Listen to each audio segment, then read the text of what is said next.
మనుషులు, జిన్నులు మరియు పక్షులు ఉన్న ఒక సైన్యానికి అధిపతి అయిన ఒక రాజును ఊహించండి. స్వయంగా గాలినే ఆజ్ఞాపించగల ఒక రాజు. పక్షుల భాషను అర్థం చేసుకోగల మరియు ఒక చిన్న చీమ ఇచ్చే హెచ్చరికను కూడా వినగల ఒక రాజు. ఇది ఏ కల్పిత పుస్తకంలోని కథ కాదు.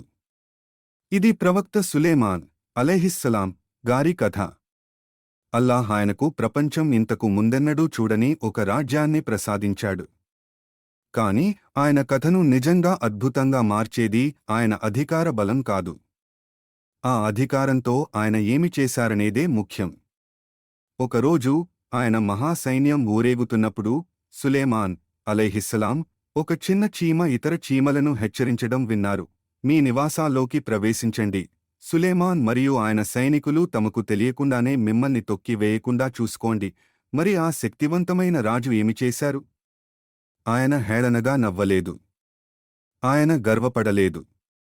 ఆయన చిరునవ్వు నవ్వి వెంటనే అల్లాహ్ వైపు తిరిగి ఇలా అన్నారు: నా ప్రభూ, నీవు నాపై చూపిన అనుగ్రహానికి కృతజ్ఞత తెలుపుకునే భాగ్యాన్ని నాకు ప్రసాదించు.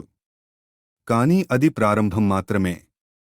త్వరలోనే హుద్హుద్ అనే ఒక చిన్న పక్షి ఒక శక్తివంతమైన రాణి పాలనలో ఉన్న ఒక దూరపు రాజ్యం గురించిన వార్తను ఆయన వద్దకు తెచ్చింది. ఒక అద్భుతమైన సింహాసనం, సూర్యుడిని ఆరాధించే ప్రజలు, మరియు చివరికి ఒక రాణిని ఇలా అనేలా చేసిన ఒక ప్రయాణం. నేను సులేమాన్తో కలిసి సర్వలోకాల ప్రభువైన అల్లాహ్కు విధేయత చూపుతున్నాను. ఒక పక్షి అంతటి ముఖ్యమైన ఘట్టానికి రాయబారిగా ఎలా మారింది? షెబా రాణికి సులేమాన్ అలైహిస్సలాం ఎలా స్పందించారు? మరియు తరువాత ప్రజలు ఆయనపై మాయాజాలం చేశారని తప్పుడు ఆరోపణలు వేసినప్పుడు ఏమి జరిగింది? ఈ కథలో తెలుసుకోవాల్సింది ఇంకా చాలా ఉంది. ఈ కథ గురించి మరింత తెలుసుకోవడానికి దయచేసి పూర్తి వీడియోను చూడండి. లింక్ డిస్క్రిప్షన్ బాక్స్లో అందించబడింది.